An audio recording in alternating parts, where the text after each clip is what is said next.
Okay, everyone, welcome. Namaste. This is our 21st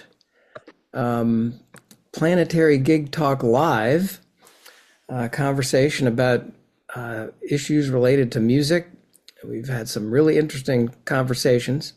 My name is Jefferson Glassie. I'm the chief spiritual dude of the Planetary Gigs Society, whose mission is making connections through music with the intention of bringing peace, and I now say, and harmony, thanks to Eileen for pointing that out and for adding, some context and some enhancement to that.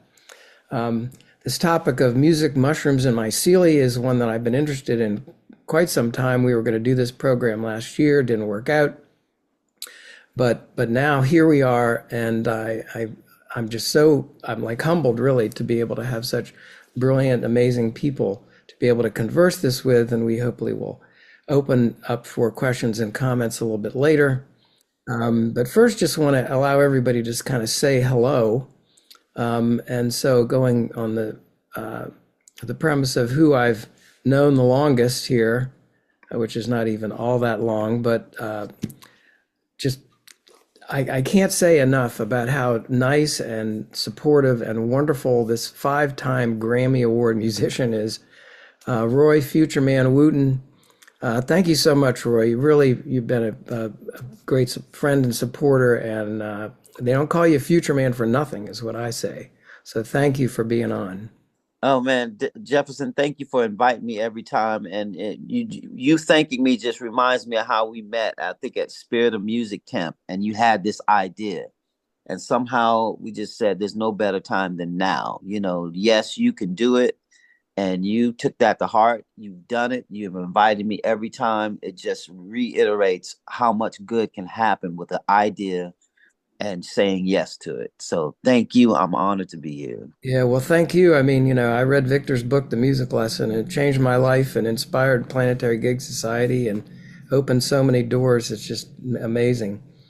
So then also, I am just also amazed by Eileen McKusick over here, who I've read both I listened to the audiobook and I read the other book. I'm amazed at your research ability, your scientific mind, your intuition, all the things that you do. Enjoyed meeting you at Spirit of Music Camp, and thank you so much for being here and sharing your experience and knowledge and wisdom with us. Yeah, thank you, Roy. Roy Jefferson. And Same. I have a chainsaw for those of you who are watching.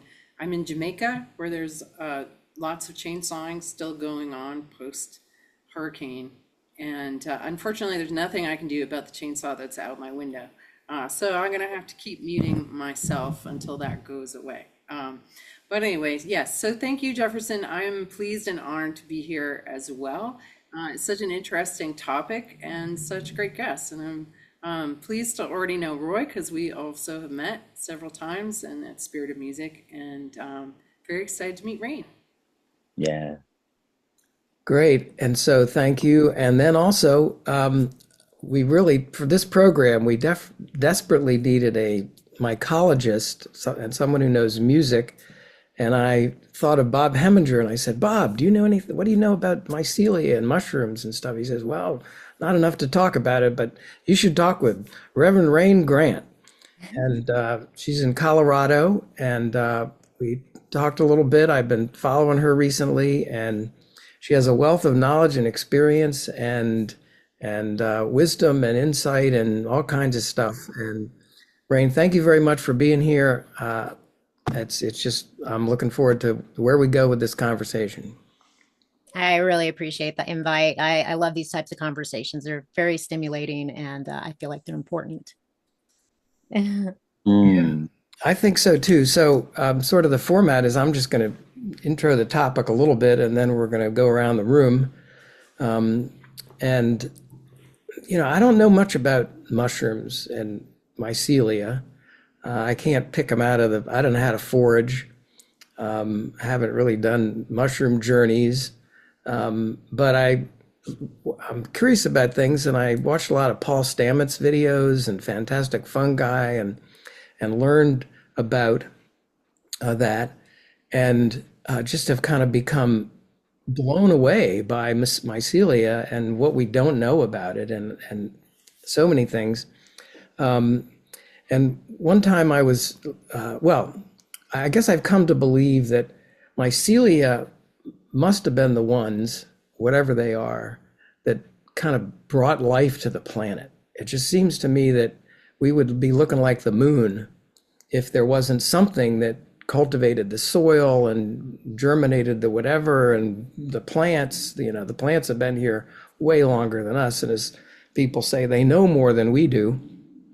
And the animals, and it seems like it all comes from this mycelia web, the World Wide Web, they call it. I just don't know that much about it, but I guess since I sort of believe that mycelia must, or could have been, or may have been the creators of life on the planet, that's pretty cool. And when it comes to music, sound, also through what I've just sort of learned, inspired by Victor and Roy and other musicians. Michael told me about the book, Nada Brahma, The World is Sound, which my Indian friends say everything in the universe is created from sound. And they have this concept of the Nad, N-A-A-D, the unstruck sound, which is the source of everything, and everything else is just struck sound. So I kind of thought, well, they have to go together. The creator of life and the creator of life on the planet, or the creator of that there must be some commonalities, some things, some relationships. And then I did hear Paul Stamets say one day, well, there's been a study that says that mushrooms respond to vibration and sound. And I kind of thought, well, duh, not knowing why, duh. And he said, he kind of imagined that indigenous peoples would be around the fire drumming and dancing and perhaps communicating with the mycelia, asking for rain. I mean, who knows? But I just thought this is such an interesting topic. Wanted to have some people who could help explain it or talk about it more for my curiosity, but hopefully for everybody in the world. So Rayne, this is over to you. Could you just sort of set a baseline about what are mycelia, what are mushrooms, what's your perspective, experience about it, and sort of leading into the topic of how mushrooms and mycelia may relate to music? Thank you. Yeah, you said quite a mouthful, and there are so many different rabbit holes we could go down. Yeah. The beautiful thing about nature is that it loves patterns. And you were speaking of hermeticism, and in a lot of different methods of thought, it's like as above, so below. We can look at what's going on the micro scale to understand what's going on the macro scale, in my opinion. And I like the name of the topic today, mycelial, mushrooms, and music. But really what I was thinking is like, it's more about fungi and frequency, right? The mushroom itself, not all fungi has a mushroom. The mushroom is the sexual organ of some fungal creatures. And you'll hear me referring to them as creatures because they behave like a creature. They're hyper intelligent.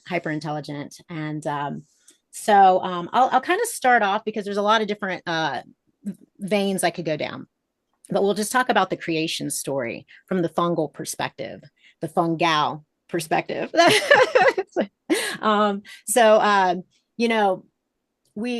We think about the Big Bang theory, right? But it's a theory. All things came from one source, expanded out. But what we do know scientifically, what's been proven by fossil record and things like that, is that our planet formed about 4.6 billion years ago.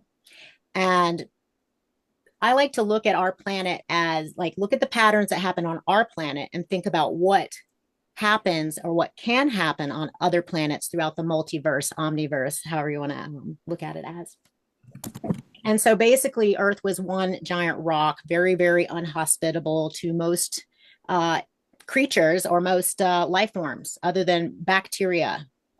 There wasn't much of an atmosphere. There was a lot of volcanic activity. We had the ocean.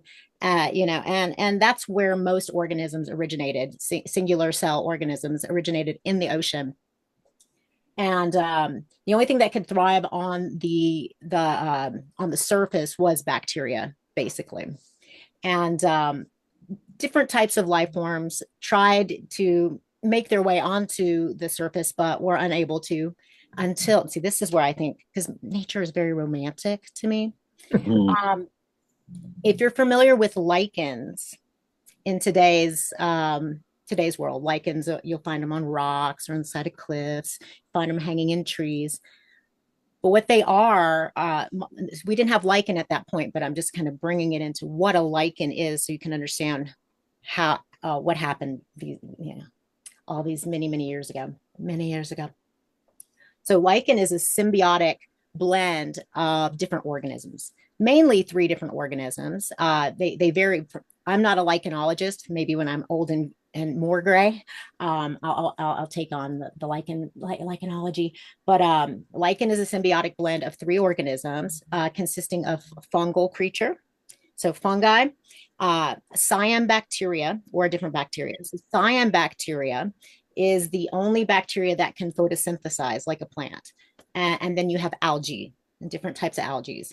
So you've got plant, fungi, and bacteria. And they were able to form a new organism by bonding together. We can learn a lot from our allies, coming together to create a different form of life that could actually survive on the surface. And it began small. I mean, we're talking about over billions of years.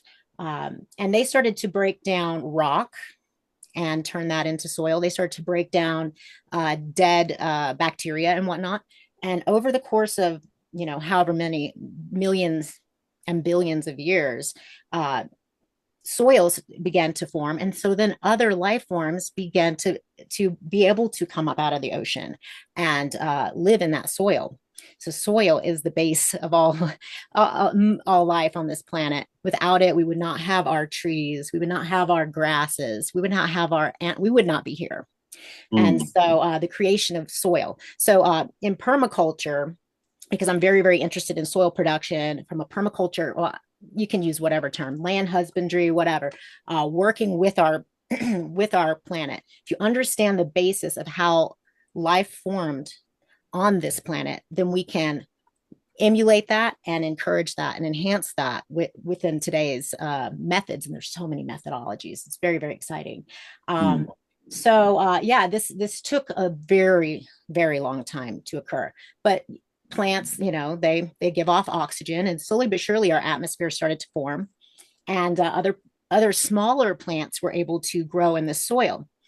According to fossil record, they found what's called a prototaxites, and at first they thought it was a plant, but upon further looking at this thing, they realized it was more like a lichen, and these were the largest organisms at one point. They towered over everything. And that was about 420 million years ago. That's when they found that fossil, or that's what the fossil record shows.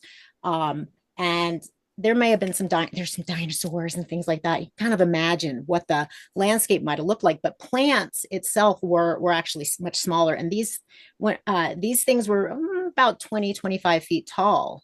And some of the cacti that I look at today, when I look at how when I go down to Arizona, I look at these giant cacti and I think, ooh, that was about the size of these fungal organisms. And that makes me very excited, But basically what they were doing is they were continuing to break down the rock. And I can only imagine that something of that size was breaking down rocks and whatnot much faster than the lichen that we see today on the sides of cliffs and things like that.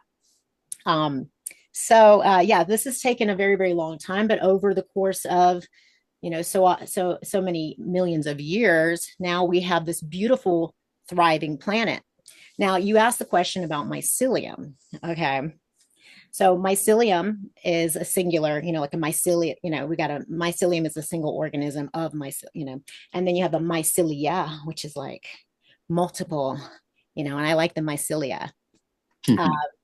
So yes, what Roy was mentioning earlier before we started recording was how fascinating it is to think of a small amount, like like think of a teaspoon, or even just where your foot goes down on the ground. There are hundreds of miles of mycelium in just one little area, and all healthy soil has mycelium.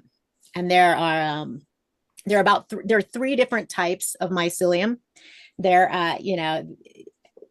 some of them attach to the root systems of plants on the outside of the root. We have endo and ecto mycorrhizal systems. Okay. And they work in conjunction with the plants. So the endo connect inside of the cell wall of the root system. So the ecto attached to the outside of the plants. And some of those, most of those do not have fruiting bodies. Okay. They just live in conjunction with our plants, and actually it's necessary. In my opinion, it's necessary, and we can enhance that by creating compost teas, fungally aerobic compost teas. There's a lot of different methods, like the Kinsu method and whatnot, but these, and then we have the mycelium from the fruiting bodies, and some of them like to also live in conjunction with certain plants. Other ones, they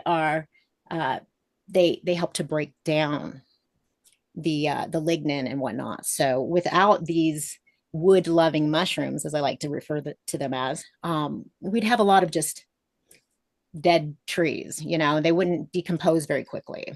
And some of them are parasitic, which means they will actually kill the organism in order to break it down. And other ones, not so much. They'll wait till the tree or the plant is starting to die, and then the mycelium takes over the tree and then help it to pass, I guess, and help to redistribute those nutrients to the other plants around. It's a beautiful dance in nature. And when I get, so that's basically what mycelium is. It helps to create the soil. It helps to not only promote life, but it also, when we look at like forest fires and things of that nature, when we see like devastation in areas, some of the first organisms that come up are fungal, like the morel mushrooms. A lot of people might know the morel mushrooms because they're highly delicious, but it's interesting. And then I look at these things when I go into areas that are devastated, and my mind goes to, how can we enhance what nature is already doing, right? Because we can learn from them. And as human beings who have, okay brains, right? And that's actually what I believe that the fungi are asking for humans right now, to work with them in order to enhance these things. Because, I'm working on a documentary titled "Can Mushrooms Save the Planet?" Okay. And I go into many, many epidemics that our planet is facing, and what people are doing all over the planet to kind of face some of these issues or soothe some of these issues.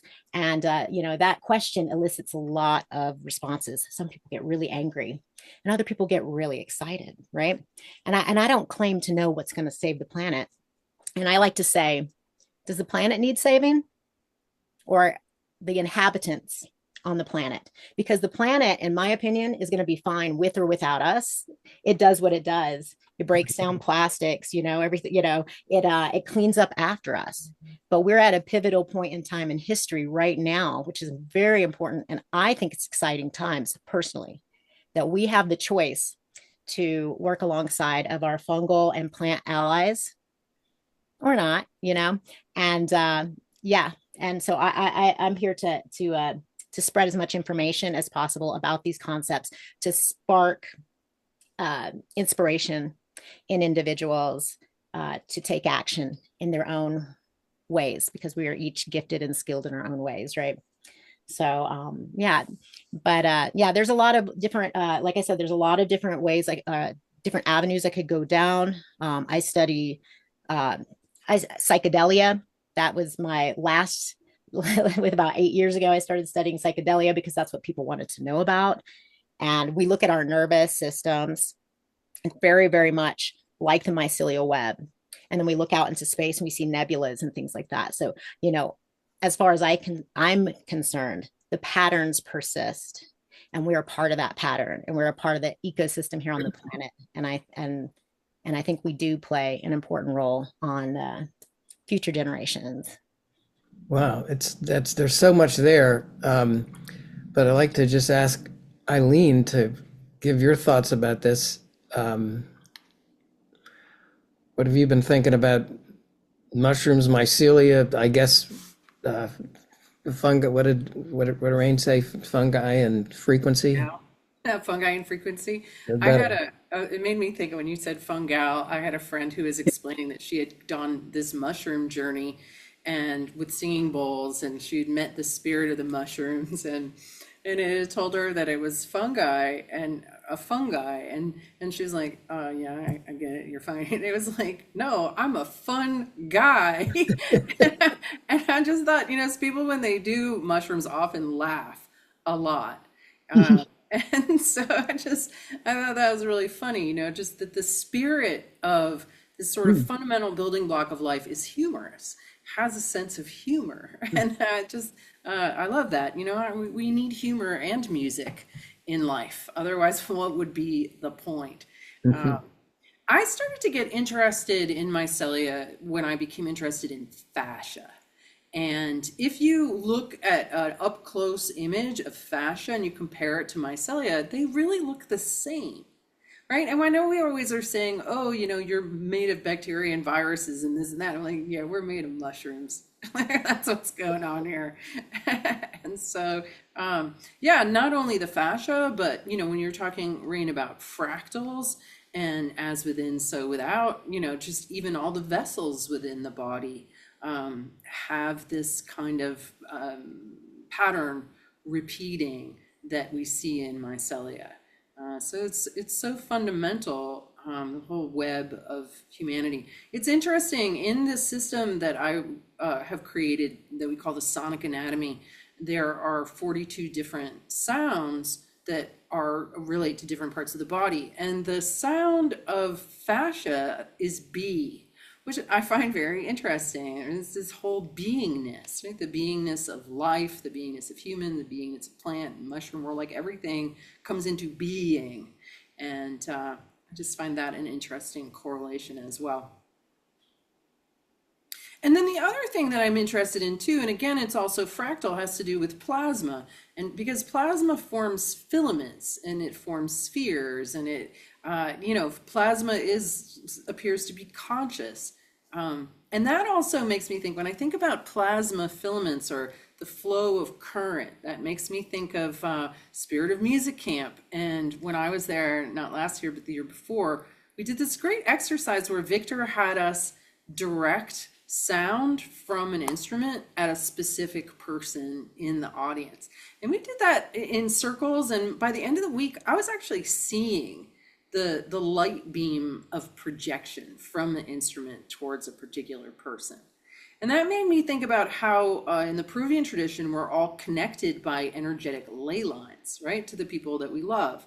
And that energy, intention and energy forms along these plasma pathways before matter accumulates on them.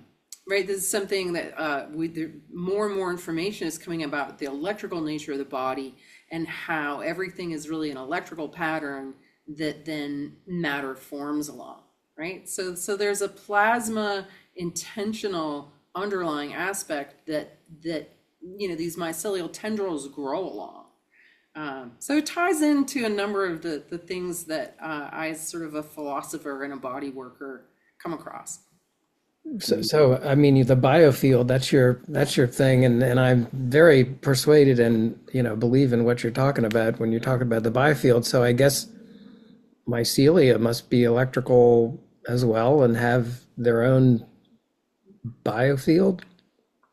Yeah, Rayne, what's your take on that?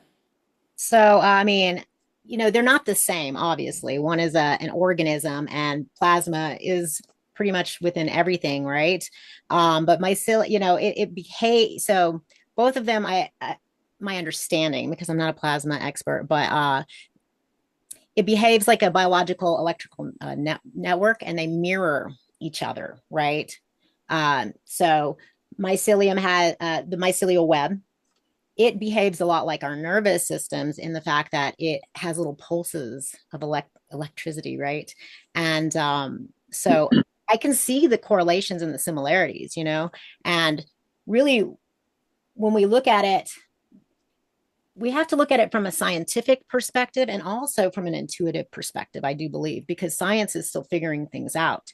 Um, we do know that the mycelium as well as mushroom fruiting bodies are stimulated by vibrations, by specifically the really lower vibrations, like the thunder or a lightning crack, right? But also like striking a tree or a log. It's interesting. You can hit it with a mallet, and it will stimulate that mycelium in there to pop out a fruiting body. So some people say it's because of shock. I honestly don't believe so. I think there's an intelligence there. And then the Schumann's resonance, the heartbeat of our planet, it's affecting our bodies, but it's affecting the mycelium. And so as far as the correlation between plasma, and mycelium, I mean, I just see that they mirror each other, just another point that nature loves patterns. Yeah, as above, so below.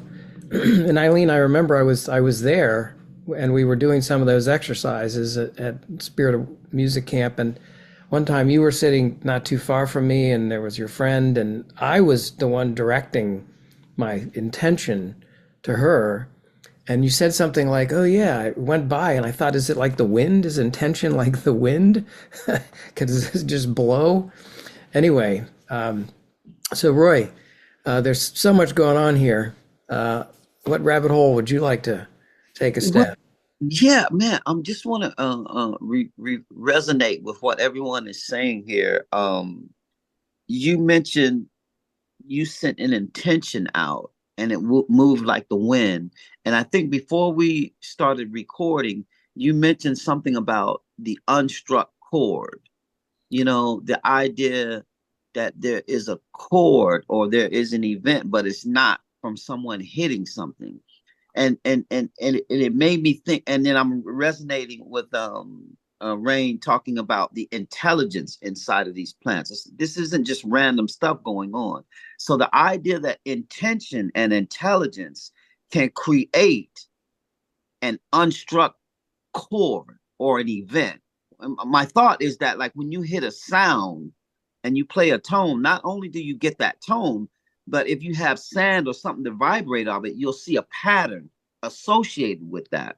And so the idea that it can be an unstruck chord or an unstruck pattern, an undrawn pattern, is when you get into the work of Dr. Emoto, when you think something to water.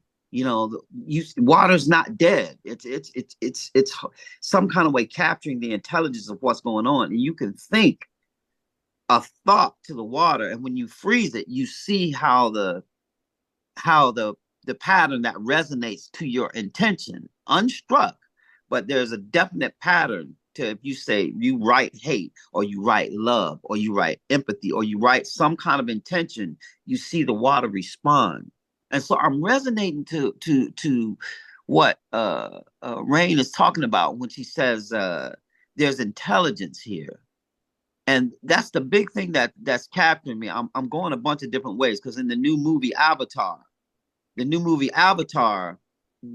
human boy that couldn't breathe the atmosphere ran out of batteries. So he couldn't have his air anymore. And the great mother, again, Mother Nature, that, like, there's a feminine presence here. The great mother, when he was getting ready to die, sort of like the mycelial network started attaching to his spine and to his nervous system until, whoa, he woke up and he could breathe. And when they x-rayed him, they saw an mycelial network lined up with his nervous system and intestines and everything. And it was like, wow, what is this going on? And so I'm bouncing, right? So Eileen was talking about plasma system, right? And then Rayne was saying the plasma system seems to mirror the nervous system. And it reminded me when I was a kid and we had encyclopedias, and when they would show the body, they would have a bunch of clear pages, right? You would see like the bone, the skeleton, And then you do another layer and you see how the blood system laid over top of the bones. Then you do another layer and you see how the nerves laid on top of that. And then you do another level and you see how all of these systems are complementing each other. You see what I'm saying? So like there's a resonance and it's intricate. And it seems like what we're talking about is something so intricate that one cell thick in the footprint that you've got hundreds of miles of information. This is not chaos. This is so intelligent. And if I could add anything to the conversation, it would be the idea that a lot of times science is sitting back like this is some kind of random kind of stuff and maybe missing the intention. There is intention happening in all of these events. It's just there's some kind of intention. The same way I think to the water, whoa, and there's the pattern. If somebody's just going to analyze the pattern and doesn't see the intention, they're going to miss the other side of the story. So this whole thing with mycelial network being like our nervous system that relates and resonates with the plasma reminds me of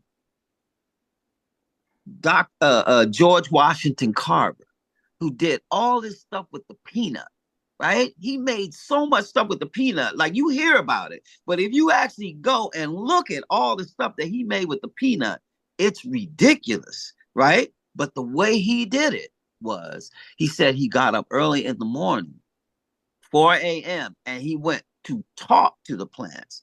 And he asked them what their purpose was. And they revealed to him what their purpose was. It wasn't like he came up with the stuff. He was communicating with these plants. So Rayne keeps talking about this mycelial network is intelligent, man. It looks just like your brain. So if you can just start with that hunch that we're staring into the face of a great intelligence that's mirroring our very own intelligence, I think we'll be on track. And to me, what the hope of this conversation is when, like Rayne talked about, a mycelial network is going to be here even if we're not here. We mess everything up, the planet's going to go on. So the hope to me is that you said something today about how the mycelial network can break down plastics. I mean, plastics is one big error that we've made, man. I remember when I was a kid, man, young kid, man, knocks on the door and he's selling Tupperware. I'm just going, man, what if this stuff is not good for us? Yeah, it's a thought that crossed my mind, you know what I mean? And now it's like we're eating plastic. It's rubbing off in our plastic bottles. It's not right. But if we turn to Mother Nature, the hemp plant, if we just made plastics out of hemp, we resolve the whole problem. So we're talking about mycelia that can break down the problem. And when we build it up, we don't need to build it up wrong again. To me, I'm just so inspired by that conversation. So everything that you said is like I'm taking notes. And for kids who hear this, and you see how the adults have sort of slipped off the tracks a little bit. Now we're getting back to the dirt. See what I mean? We start from the dirt and we go back to the dirt. So what's in the dirt? That's what we're talking about. And that's the hope. So I'm with you on that. This is the movement that's going to change the world right here. We're looking at the dirt. So let's go down the rabbit hole of what Paul Stamets was talking about in terms of, well, maybe the indigenous people, when they're drumming around the campfire, communicating with, I don't know, did they call it mycelia or Mother Earth or whatever? But it kind of seems to me that it would make sense that under the ground, all around our planet, this mycelia stuff is maybe not just like fascia, but it's also brain. And it's deciding what to do. And maybe it knows us very well. And maybe it knows, maybe, the indigenous folks are saying, hey, we really need rain. I mean, what happened to the drought last year or whatever? And they kind of get that vibe and they talk to the trees. And I mean, this all sounds kind of woo-woo, but, we're used to that, right, Eileen? We're used to woo-woo. So Well, Rayne, go ahead. Go ahead. I'm having a thought about just the science of things and maybe not so much the woo-woo of it. A Harvard study determined that mechanically stimulated tissue heals 2.5 times faster than non-stimulated tissue. And so I make a tuning fork called the Sonic Slider that provides mechanical stimulation. And I and many, many other people have used this tool to help speed healing of all kinds, burns, cuts, breaks, fractures, sprains. Having the stimulation causes things to grow. And so it's no different than being out and drumming and singing and dancing. That stimulation is providing movement that creates growth, right? And then that's going to impact everything. Some of the stuff that I found around that topic was that it increased yields of things that they were growing, and just the overall fertility of the landscape. So there is both a mystical aspect, but also a purely physics-based one, that the stimulation does create growth. Yeah. If I could echo what Eileen said, this is very profound. When you take rhythm, just boom, boom, boom, boom, boom, boom, it can be slow, but it has, if it's in correct within itself, when you speed it up, that rhythm becomes sound, becomes frequencies. So if you get that rhythm right, slow, like the indigenous people are dancing into the dirt, right? Rayne said Mycelia likes pattern. Well, pattern creates frequency, right? There is a science to this.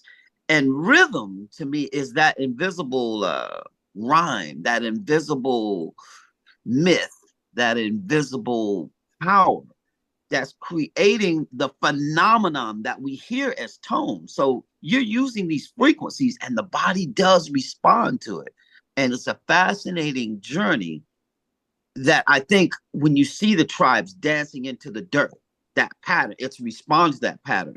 And then if we speed those patterns up, they become the tones that Eileen is working with. This is very scientific and very profound. Mm-hmm. Yeah, so I was looking at an article just recently, or kind of thinking about this program, said that mushrooms communicate. They have, like kind of like humans. They have maybe like 50 words. I don't know about that, but they have to be communicating. They have to be communicating. And how do they communicate? How do they go through the soil? Is it vibration? Because if our thoughts are vibration, then what they're doing, I think mycelia are moving and shaking and doing their thing with vibration. Oh my goodness. Cut you up. Go ahead. Oh, no. There's so many different rabbit holes I could go down right now, and I'm just getting really excited. Well, firstly, we were talking about rhythms. We're talking about drumming and indigenous people and whatnot.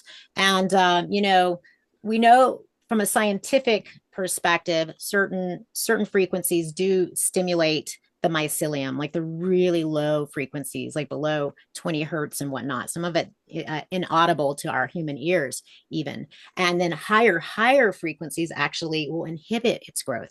Interestingly enough, I was trying to look at the similarities between how plants are stimulated and how fungi are stimulated.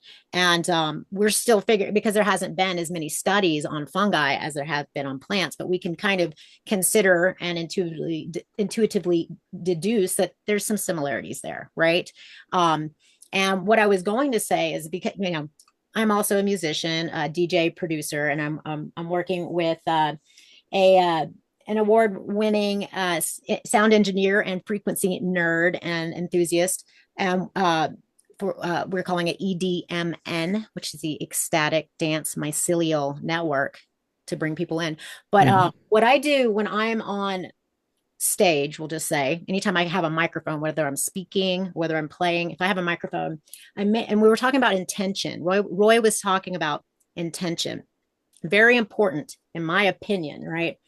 But knowing that the lower tonalities of, say, drums, bass music, I'm really into the heavy bass music, and the way it feels in my body, it feels really good. And I just have a knowing that it's stimulating the mycelium. Now it's been scientifically proven.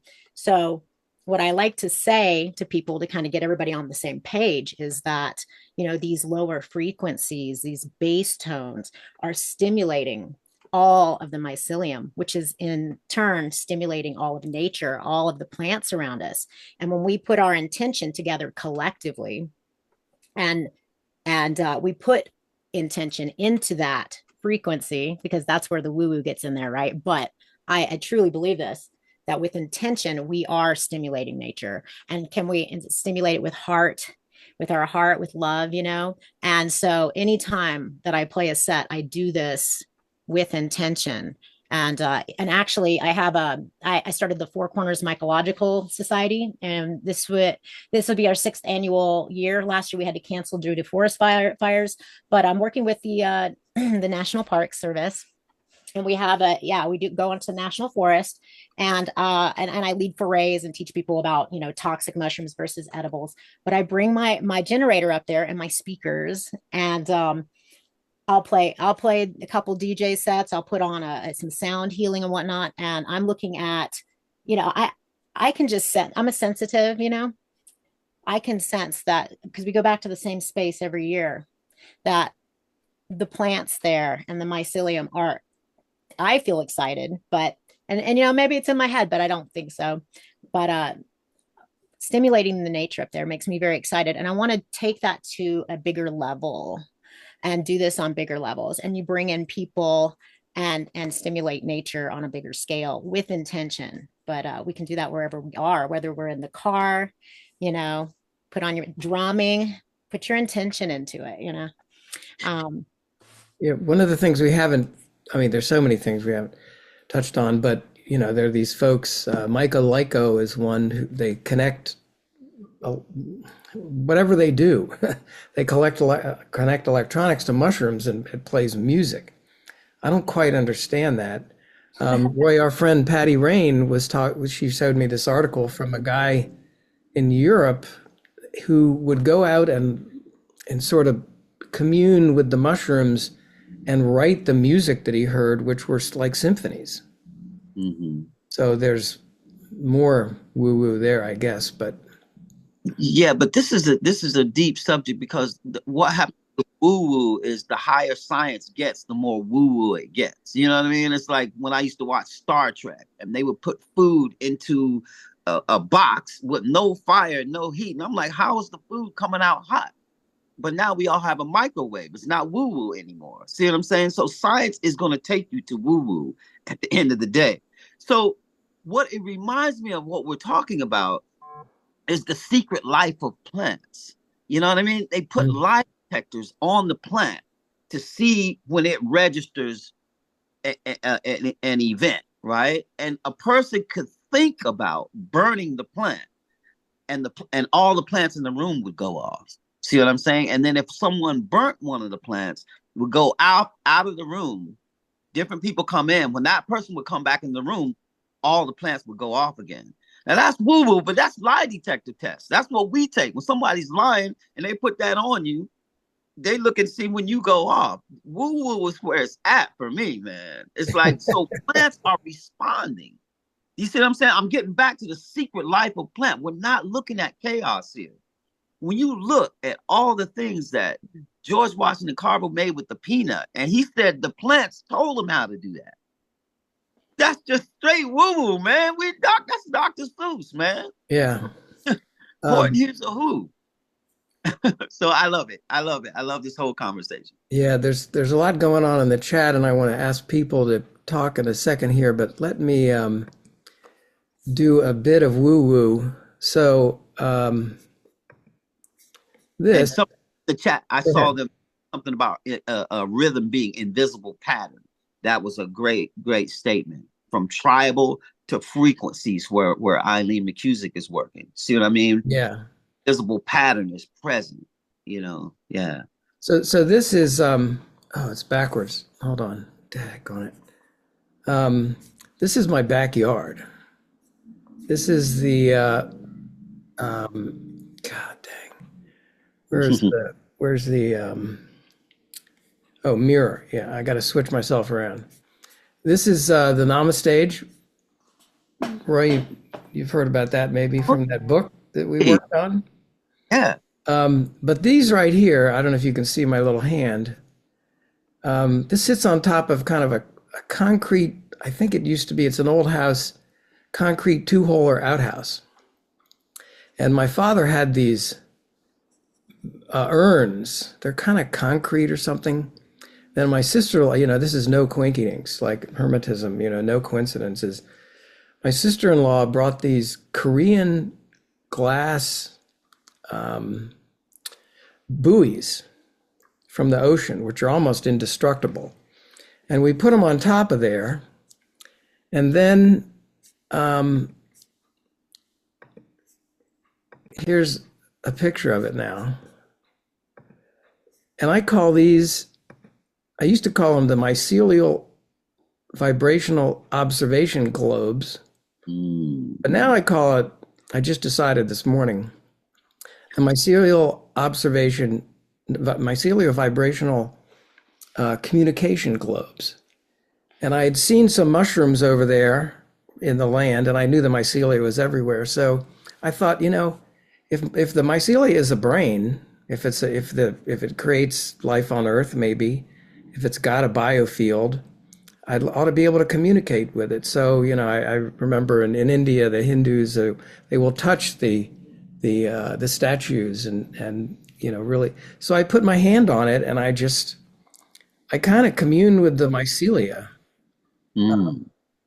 I just say, hey, what are y'all doing? Do you know who I am? What's happening? Is there anything I can do for you? And I feel something. I don't know, but it reminds me of something, Rayne, that you said, that you feel that the fungi have asked you to help with this. And maybe one of the things that comes out of the conversation is we realize this might be something that we could do. So could you talk about that, the mycelia asking you to, and then we'll open it up after that, unless anybody else comments. Well, I appreciate that question, and in some of my classes, I'll like warn people that I might be a little, what some people might call crazy, or delulu. Delulu is the salulu, right? But really, what has started my journey, and as I've made it part of my life mission, is to spread the message of the mycelium. And I believe that I have been asked by the spirit of all fungi to be one of the many voices out there that are spreading information.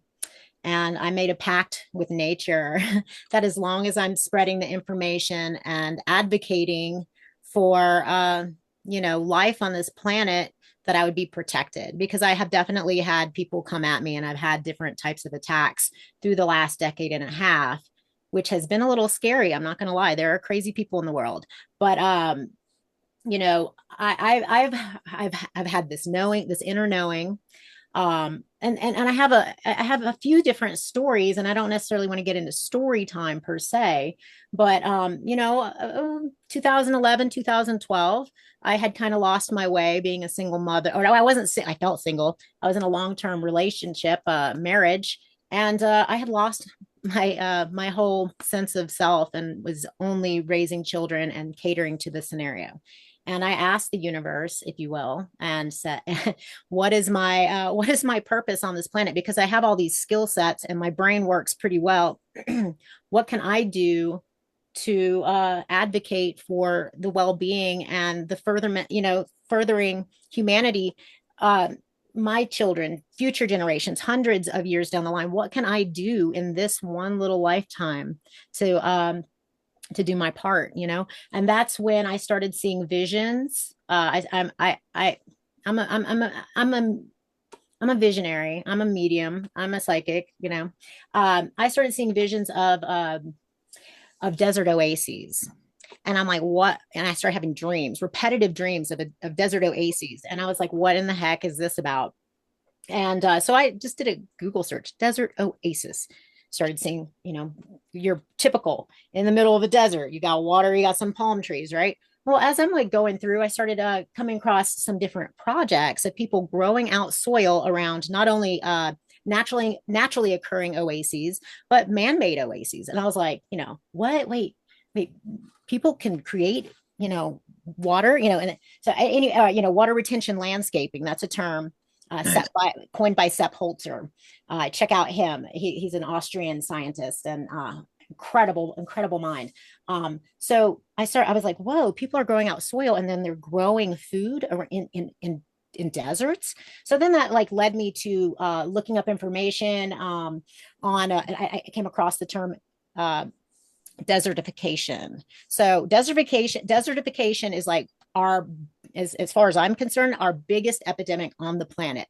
Our deserts are expanding, and they're mainly caused by man and mismanagement, whether that's like corralling a bunch of animals that are naturally wanting to herd, monoculture, yeah. migrate, whether that's like burning areas. We've just done a lot of damage as man.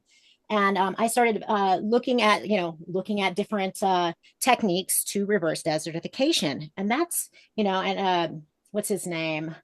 He uses I'm not going to drop too many names here, but anyway, the concept is, how do we reverse desertification? And people were doing all kinds of things to push back on the deserts, but also to regreen. And I got super excited. That's when I came across a TED Talk by Paul Stamets titled 6 Ways Mushrooms Can Help Save the World. And if you haven't seen it, please watch it. It's only 18 minutes long, but that's when I had a light bulb moment. I was like, wait, what? Mushrooms? What? I literally knew nothing about this. Okay. I was literally following the synchronicities, if you will. And so I started researching, and I was like, whoa, there's way more than 6 ways mushrooms are good for our planet. Wait. And I used to live in Telluride, Colorado back in the late 90s when I was in my late teens and early 20s. They have the biggest international mushroom festival, the Telluride Mushroom Festival. And I knew Art Goodtimes from living there. He's the Shroom Pa. Shout out, Art. I love you. And I decided, I already had all this, I'm a videographer. I do all kinds of things, right?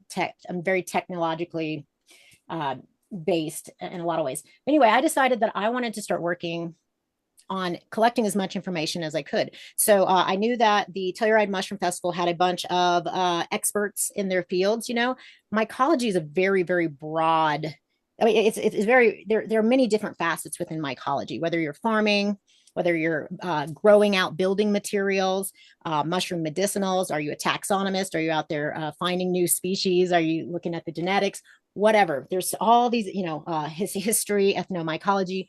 I decided I would just start talking to as many of the experts that I could and collecting interviews. And what I found is that people are very, very excited to share. And anyway, basically, to get back to what you said, is the spirit of the mushroom, the spirit of the fungi. Yeah, I had all these epiphanies, but there have been other situations where I was like in a psilocybin ceremony. I've done an ayahuasca ceremony, and the messages that came from, whether it was my higher self or from the beings, I don't know, but the message that came through is that it's important for me to speak my voice. And that was something that, like, I grew up very oppressed. So I was like, oh, I should speak. And when I speak, those who want to listen will listen, and that's all there is to that. But that's what the mycelium has said to me, is to share the information on as many platforms and in different palettes as possible. Yeah, well, and Victor talks about in his book, music being a spirit, a living entity. And I am one, I know Alex Landry, I think, is on, who also did the same thing. Spirit of music, tell me what I should do. And I guess you can do this for a lot of different gods or goddesses or whatever, but that really resonates with me. Roy or Eileen, do you have something else? I want to open it up in a minute. I do have one question. Rayne, you mentioned an Australian scientist, and I didn't catch the name. He's Austrian, and his name is Sepp Holzer, SEPP, and that's HOLTZER, I do believe. And he's like a genius. I think he started communing with plants when he was like 6 years old, and he only speaks in German. You can look, he's on YouTube, but it's all, you have to, read along with him. But he created what's called water retention landscaping. And, it's a part of terraforming, but we can bring, working with working with the way the land lays and watching how the water flows. And instead of allowing it to wash away, you capture it and allow it to reabsorb into the land there. And then you can, and then if you look up Jeff Lawton, he's Australian, and maybe that, yeah, Jeff Lawton, and he's over in Israel, I do believe, right now with his wife, and they are working with very, very compacted soil, and they're doing incredible things. Wonderful, wonderful. And Jefferson, this is being recorded, right? We can find this conversation on. Yeah, it'll be on YouTube and on Planetary Gig Society website, and I'll try to save the chat too somehow and put that out there. Anything else, Eileen or Roy? I did have one thought just about this sort of what my work with tuning forks revealed was the sort of language of vibration. In the biofield, it started for me recognizing different emotions would produce different frequency signatures in the overtones and undertones of my tuning forks. Very similar to the way that music seeks to evoke emotion. I would hear these tones and I'd be like, that's sadness, that's anger, that's frustration. And I started to learn this language of vibration through humans. The sound of fear, when we have the frequency signature of fear moving through our body, it's like a right? And so when you get really scared, you start to shake. That waveform moves you. And I had the good fortune of doing a little tiny bit of research with a fellow at the University of Colorado who was following up on Cleve Baxter's work with plants. And he had a couple plants in his lab that he had hooked up to a polygraph machine. One of them was an Amazonian healing plant, and then one was just this ordinary bamboo. And so I gave them both tune-ups. And in the process of working with the Amazon plant, it responded very much like a human did. Its needle went down. He's like, oh, that's a sign that the plant is relaxing, right? So that was neat to see. But then when I approached the bamboo, I heard the sound of fear in it. And I was like, that's the same sound humans make when they're afraid. And I was like, this plant is afraid. And he said, wow, Eileen, I had a psychic in the lab last week, a really good psychic who works for the Colorado State Police. And she said that that plant was afraid.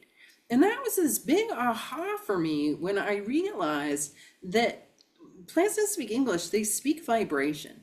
And that's how the plant knew in Cleve Baxter's work that the guy had, all he had was the intention that he was going to go and torch the plant. And the plants responded to the vibration of his intention, of his thought, right? So when dogs don't just smell fear, they feel your vibe, because plants, animals, humans, and obviously mushrooms all speak the same vibrational language. We have a language in common that we can communicate with.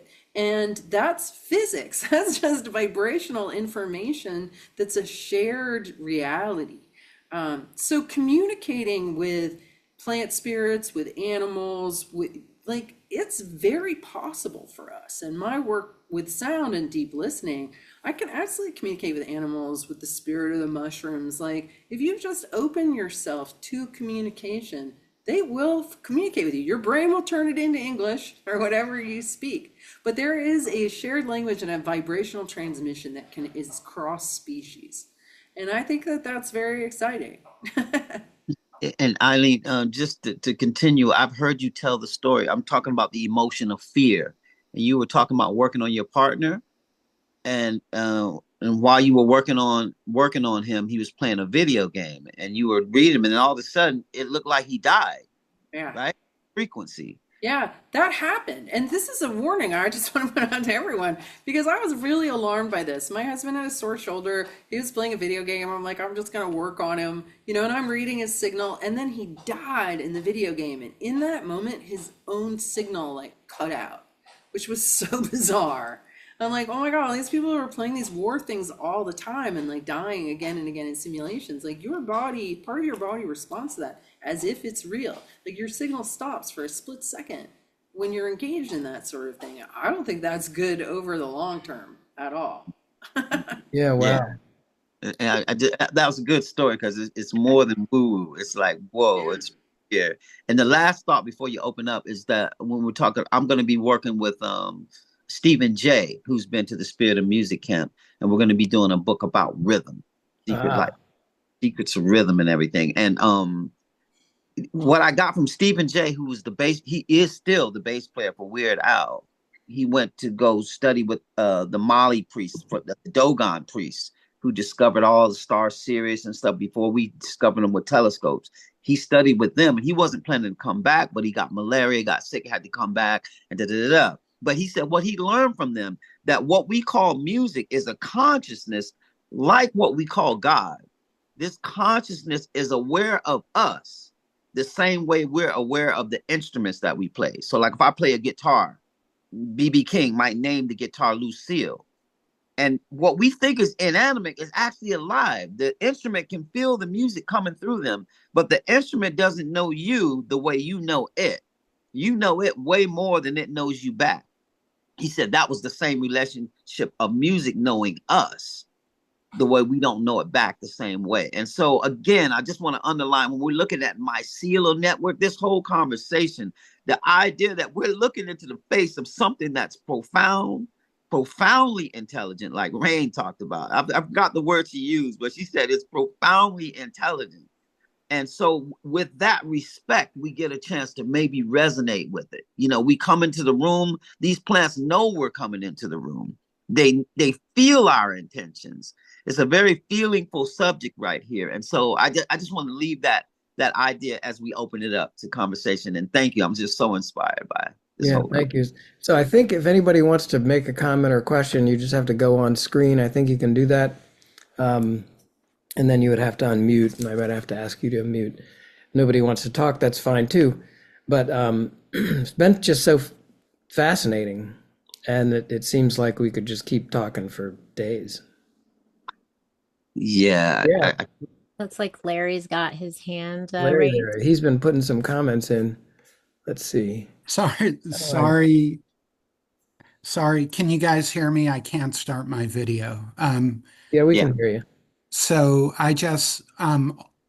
Eileen, I just found you less than a month ago on Dana Kippel's Heart Snacks, which is great because she's not super well known, and we're already working with somebody in Texas known as Rose Energetics. But your book now, I have in print, much like the host does. I have the tuning book in print and Electric Body, Electric Health on Audible. Just seamless integration, like Roy was talking about, of science and spirituality. And, I found that Taoists, shamans, the Vedics, all had this knowledge. I've recently found out about David Bohm, BOHM, and of course, the Hermetic principles are simple on the surface, but simplicity is the key to brilliance. So I do suggest people know the seven Hermetic principles, and I'm finding I can study them for a lifetime. My question is, Reverend Rayne gave a very, I don't want to, I think there's a way to take the earth billions of years old and the amazing complexity of mushrooms. And I'm not discounting any of that, but I'm on a journey of kind of combining goddesses and gods, and I'm not sure, as actual cosmic entities. Let's just call it source. I don't want to step on anyone's view of source. But it seems like we're on a threshold of truly, I don't know, getting back to a few thousand years ago.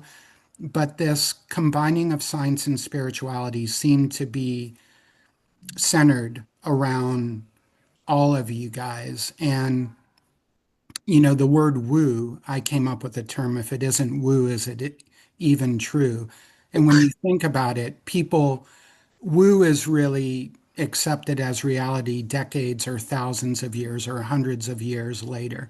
So just how do you guys integrate? Is it even necessary to have actual cosmic beings, or are they more archetypes? Are they the goddesses and gods actually manifestations of our collective consciousness and unconsciousness? Does it even matter? Or can we just be at the level of trying to get to non-duality? And when I see Roy, I'm looking at you, I'm seeing me back. Does it, I don't know. That I'll stop. I talk a lot. Thank you. Rayne, And go if ahead. I jumped into your question, I'm going to jump in on the woo level. Okay. So, and this reminds me, I shared this information with Eileen because Eileen work, she can see the aura, you know what I mean, and deal with people's aura and stuff. And so I learned about the guy who came up with Kirlian photography and this Dicinian type of oil.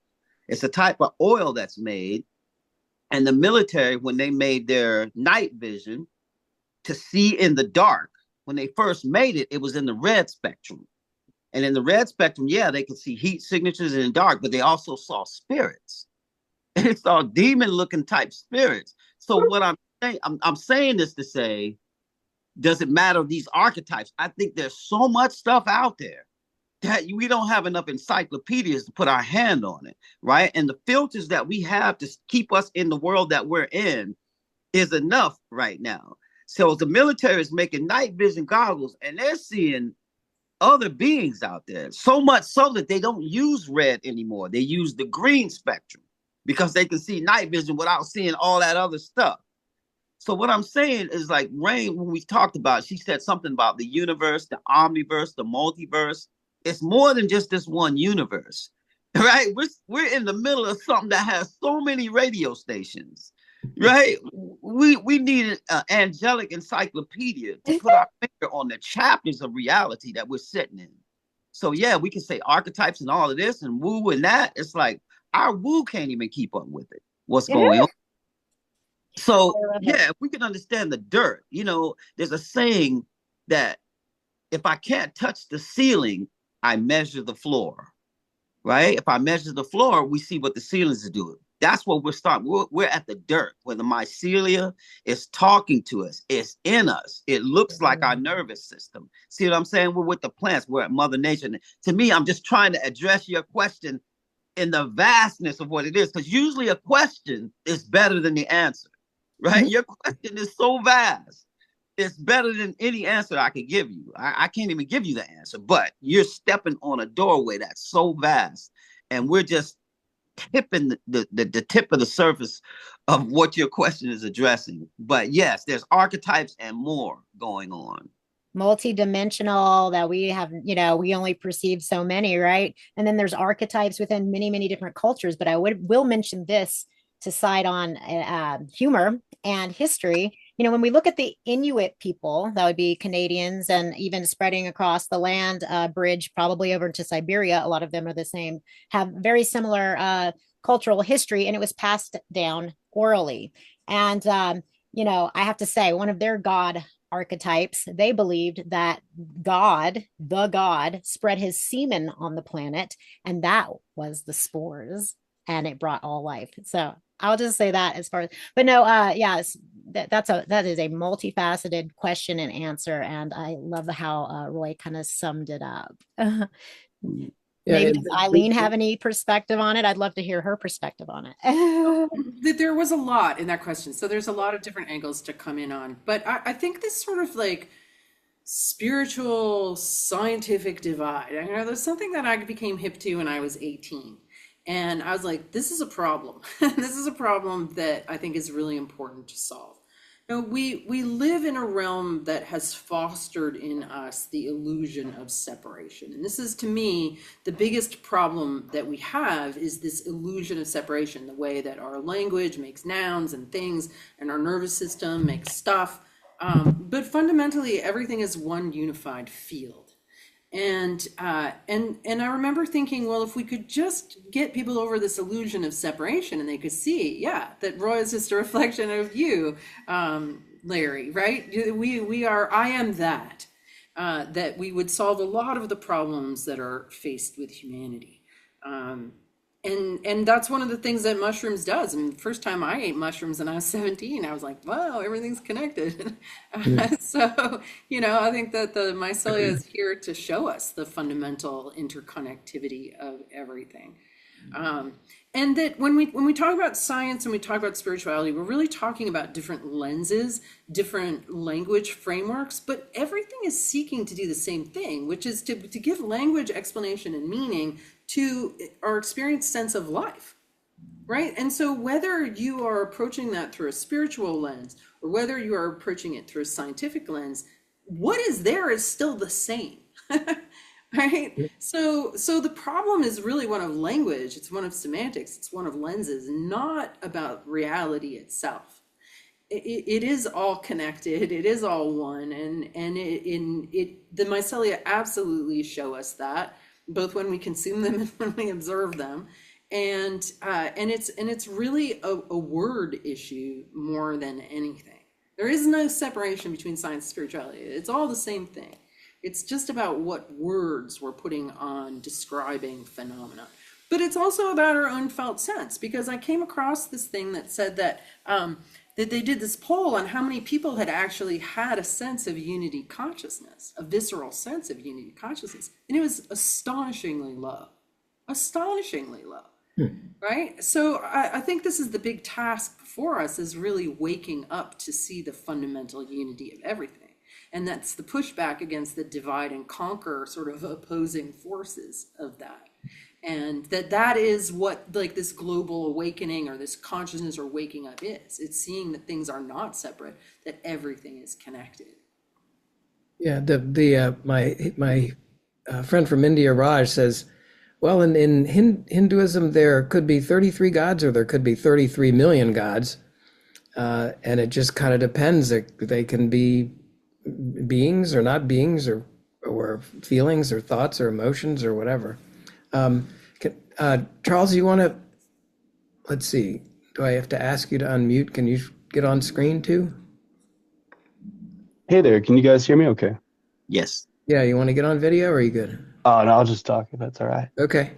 Yeah, so I just wanted to thank all the speakers. Let's see here. There we go.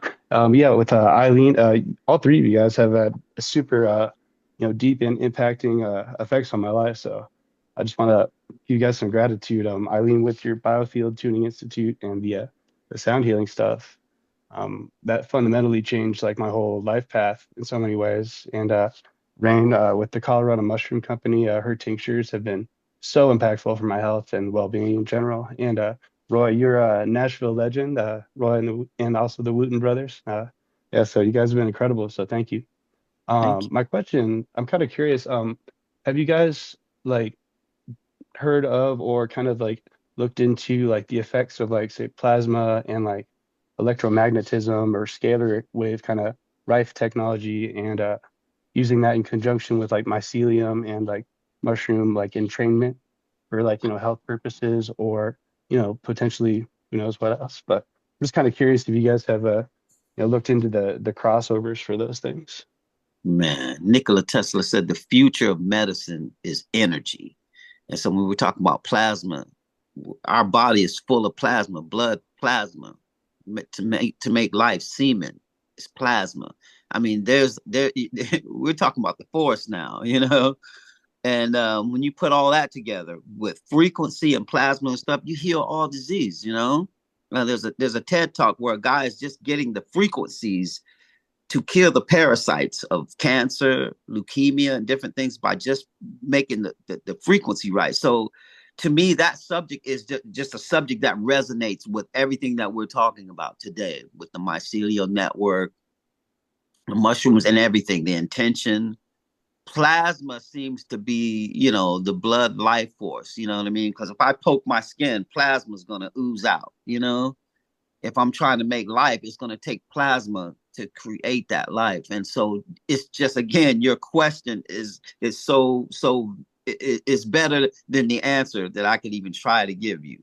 But yes, definitely into it. I'm gonna defer and let the rest people talk here. But what a great subject that relates to everything. Eileen or Rayne, do you have a response to that?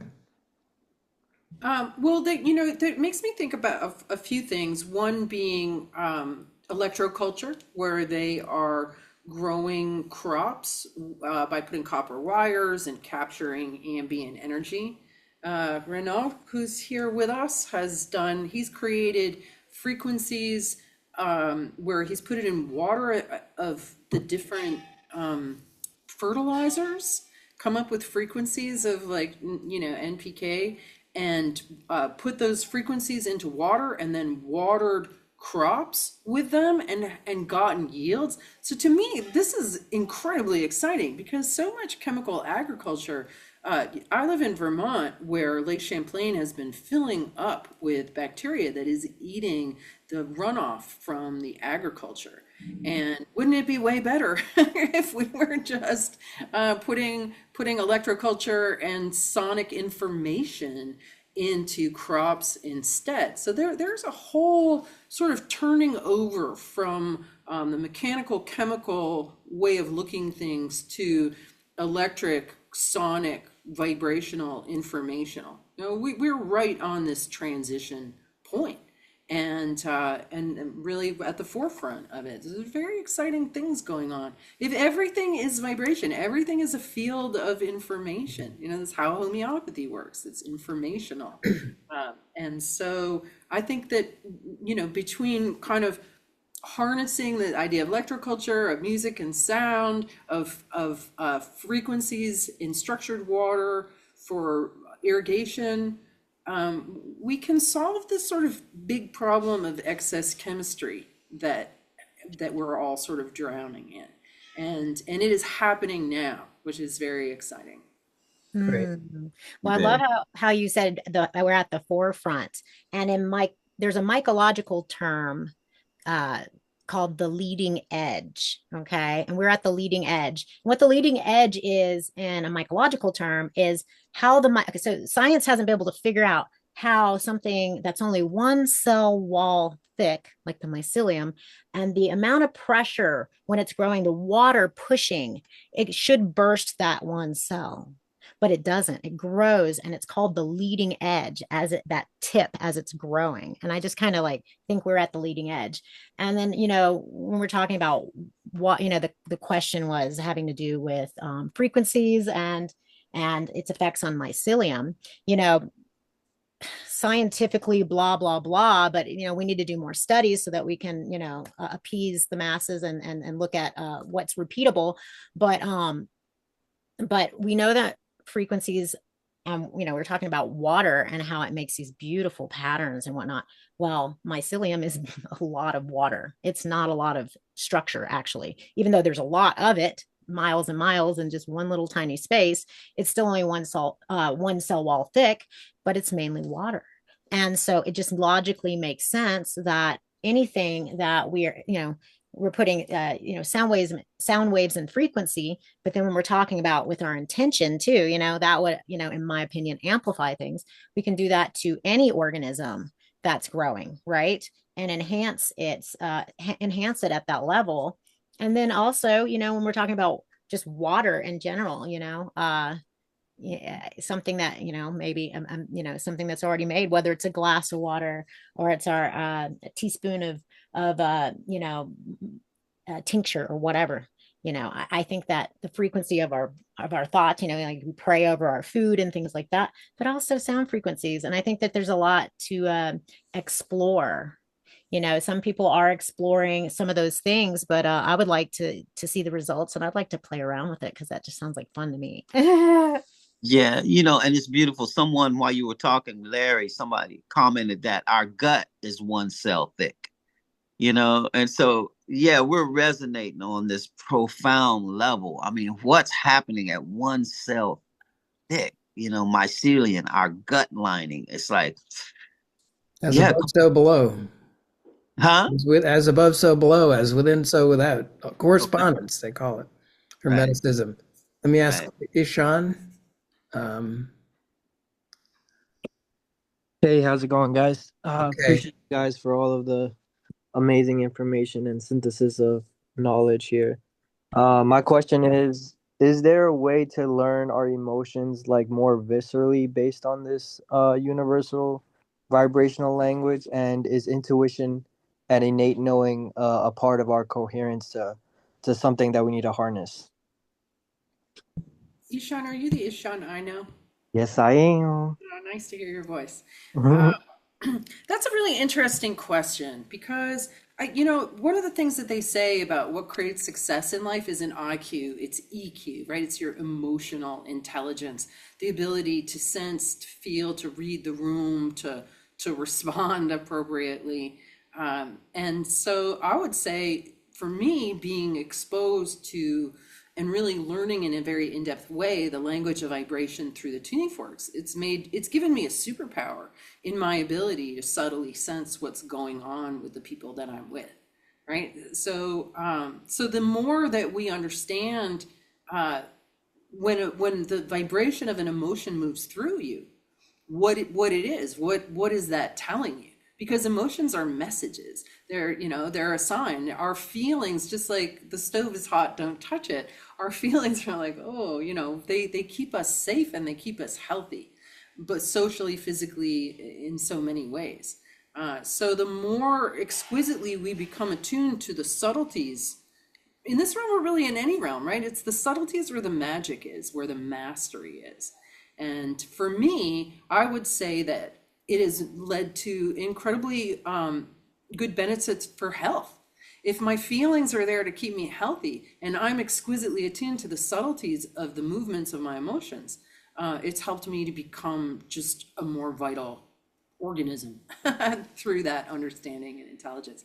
But also in my ability, because this language goes beyond people and just people, I can understand my plants. In fact, the last time I went on a trip, I came home and they said, "Can you please tell us how long you're going to be gone for?" Because it was 9 days, nobody came to water them, and they were like, if we had known you were coming back, we wouldn't have gotten so fussy. So this time before I left on a trip, I'm like, I'm leaving for 3 weeks. I'm going to have people come in and water you. Like, I heard my plants say that to me, right? I'm gonna tell my plants when I'm going next time. Yeah.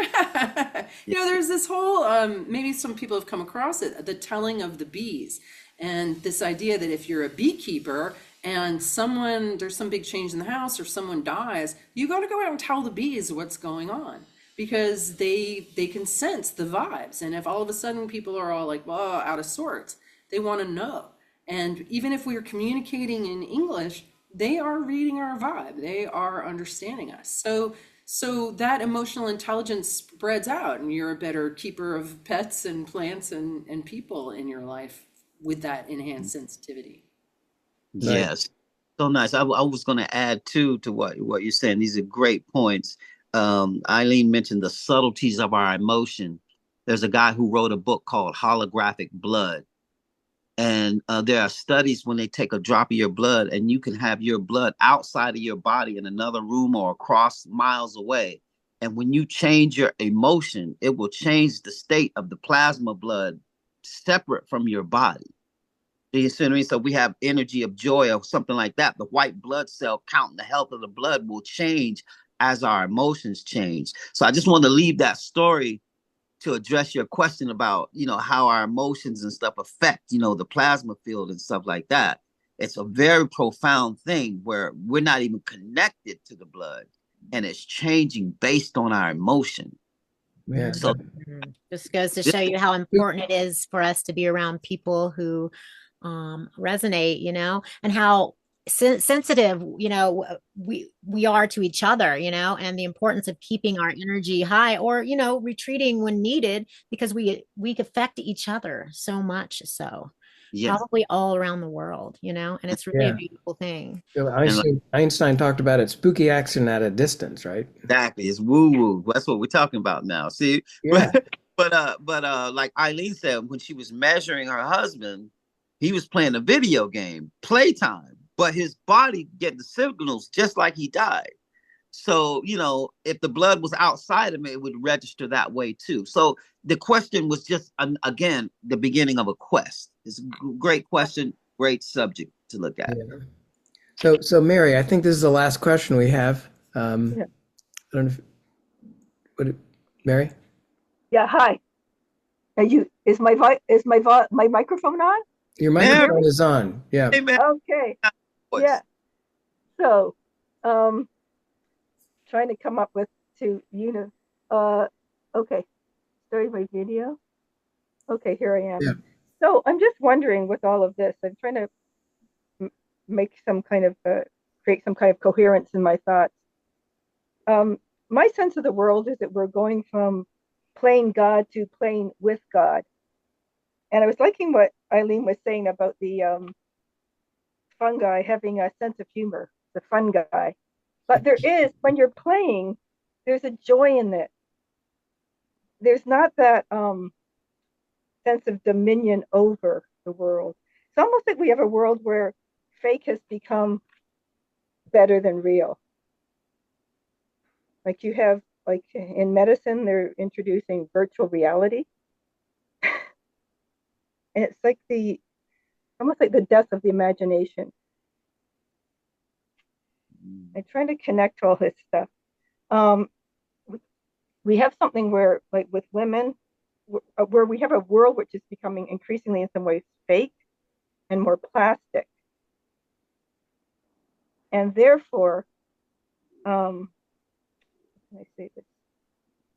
You have women with silicone implants, or almost like. Sorry, I'm really not being coherent here in my thoughts. Anyhow, thinking a lot about plastic, and reading recently about the fact that fungi and mushrooms will eat plastic, will consume plastic. So, is this an evolutionary response to the state of the world? It's like we have a responsive universe. Is nature responding in such? Did they eat plastic years ago? I mean, plastic wasn't even invented. So are the fungi and the mushrooms responding in an evolutionary way to bring back a state of balance to the world? Good question. Maybe they're listening to a lot of us. That is a Right? really, really good question. And it's a good one to ask, we have to remember, I want to say, want us to remember that plastic is created from elements of the earth, right? Yeah. And we are part of nature. Even if we think that plastic is bad and it is toxic for our bodies, it's all part of an evolution, right? But it could be de-evolution, as well. But it is made of natural materials, and therefore there are different types of fungi, molds, bacteria, the enzymes that are created in some of these. And I actually have written a paper there's many different types of plastics and many different elements that will help break down plastics. It doesn't necessarily eat it per se, but what it does is it helps it to decompose at a faster rate. Something that might take hundreds of years to start to biodegrade can happen within a matter of 5 weeks. It'll start to biodegrade with using, say, UV or UV lights. You can put things in the sun, it starts to break things down, especially polyurethane is like the thin plastic bags. But then we have thicker plastics and whatnot, and so we look at what enzymes, what types of fungi, what types of molds, what type, that will help to biodegrade these things. And what it basically does is it will eventually turn it into soil and turn it inert. Which is really, really beautiful. And then another strange thing about fungi is that it hyperaccumulates different types of heavy metals in the soil. So like that's one reason why I tell people to be very careful with the things that you consume and know the soil that it's growing out of or whatever. But it's really beautiful to see that nature. Yeah. The funny thing about fungi, is that it's trainable. So everything's evolution, right? Whether it's de-evolution or evolution, it's a progression, right? In one way or another. And fungi is trainable. You train it to consume different things, whether that's like, say, oil from an oil spill. This is say we're trying to clean up lead out of soil. You can train, or they've even trained certain fungi or the mycelium to mine gold out of, you just introduce a certain substance to it, in a petri dish, and when it's hungry enough, it'll finally consume something, and then you transfer that to another petri dish. You do that, and eventually with that mycelium of whatever organism that you're working with will go, oh, I want to eat this. We've trained fungi to consume, say, cigarette butts. really toxic stuff. We also can train mycelium to do what we call mycofiltration, where we can inoculate like a straw substrate, usually with a pleurotus variety, which is an oyster mushroom, or any number of I say work with the indigenous varieties, because they depending on where you're at, if you're in Ecuador or Florida or wherever, but in areas where there's a lot of agriculture waste, being able to clean up environments using that. So fungi know how to do this, and they're trainable, so we can enhance these systems, right? If we work with them, we can hasten the processes. But if we weren't in the picture, they would just learn to do it on their own. And so I there are a lot of things that don't scare me, fear wise, and then there are some things that cause me disturbance and fear. But for some reason, thinking about the health and well-being of our planet is one of those things that don't really cause me to have fear, more like concern and what's actionable in the moment. Well, maybe if we just, I guess we're going to wrap this up here in a second, but maybe we just need to learn to figure out what they want to say or what we want to tell them to do for us or whatever. But fascinating conversation. Thank you so much, everybody. We've been about an hour and a half now, so I think that's good for today. If anybody wants to say a final thing, I'll stop recording, but then we won't get off right away. But yeah, go ahead. I got one final thought. It seems like if there's a great like a moral to the story or something that you could take away, is that for me, this conversation is so hopeful, knowing that, this great litter of plastic that we're pouring out, that nature hasn't answered. And the idea of plasma, that question being so vast, I just wanted to leave this idea that the guy who wrote the book Holographic Blood, I can't think of his name right now. Bigelson. It was Harvey Bigelson. Bigelson, yeah, and his sons continue his work. He was saying one thing to remember is that laughter. It just shown, just when you laugh, it just changes your blood structure so healthy.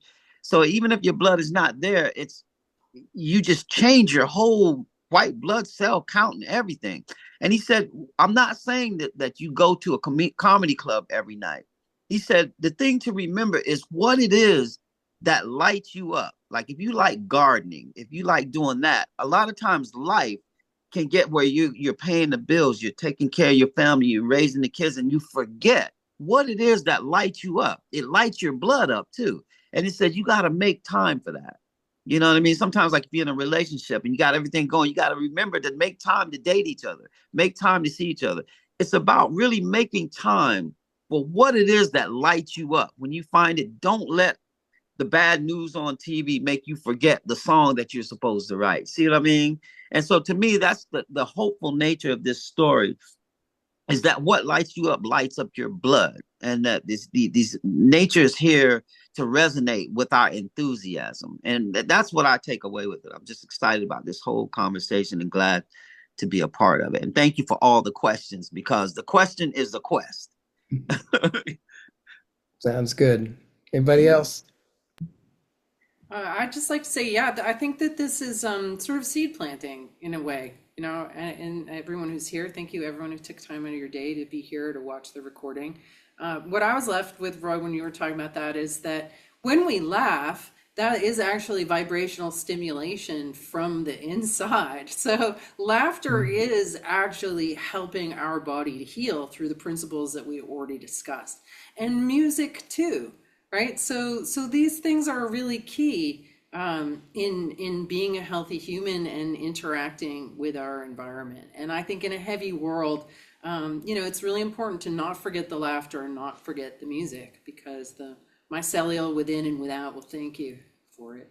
Yeah. Thank you. And I'll add like something to it, because like, I don't know if you guys have heard of laughter yoga. If you haven't, look it up, because you can do fake laughing, and your brain will actually get tricked, and then eventually you start really laughing, and you can laugh for they say 5 minutes straight of laughing releases like all this serotonin and oxytocin in the brain, and actually gives you like the same amount as like an hour nap or something like that. It's incredible. And one of the things, what was I going to say? Because I'm all about it. One of the things I study and teach about are I'm very, very much into not only our nervous system health, but what helps us, joy, create joy, right? And a lot of it's in our brain, but then we can add substances like aphrodisiacs, different types of fungi, whether that's a muscimol based mushroom. The Amanita muscaria is one I work with quite intimately. Calming the nervous system, but also what helps us to release these happy hormones. Healthy nervous system equals healthy hormones, and it kind of and it kind of like figure eights into it itself. But I'm all about what helps to induce these things, but how can we create that system? Because we can train we can train fungi, we can train our nervous systems at any point in time in our life. They say you can't teach a dog new tricks. I don't believe that. We are highly trainable, and we can form new habits and things like that. So laughter, yes, let's all do more of that. And that's what I have to say about that. Well, thanks everybody. Great conversation. Really appreciate it. Rayne, Eileen, Roy, thanks so much. I think I'm gonna go lay down and have a good laugh. All right. Thank you. Namaste, everybody. Namaste. Thank you, everybody. So hopeful. Yeah.